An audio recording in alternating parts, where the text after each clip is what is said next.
Hi dear student, welcome to maths educator Ashish sir. हम standard 10th के math के chapter number second polynomial chapter के most important question solve करने के लिए जा रहे हैं। तो हमारे पास क्वेश्चन है, the sum of the zeros of the polynomial for x square minus 3x minus 7 is what.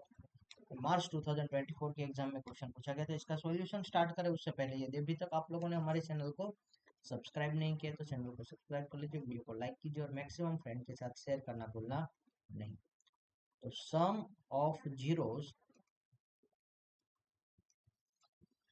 Is equal to minus B upon A.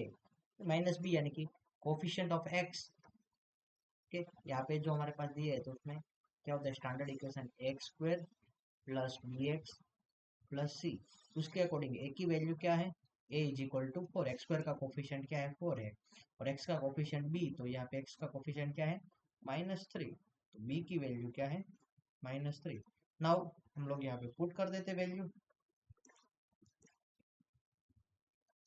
Minus -3, ए की वैल्यू है 4, तो माइनस माइनस क्या हो जाएगा, प्लस। तो आंसर क्या मिलेगा आपको, 3/4। ऐसा कोई ऑप्शन है, यस, फर्स्ट ही ऑप्शन ऐसा था जो आंसर क्या आता है, 3/4 आंसर आएगा। Thank you student watching for my video, have a nice day.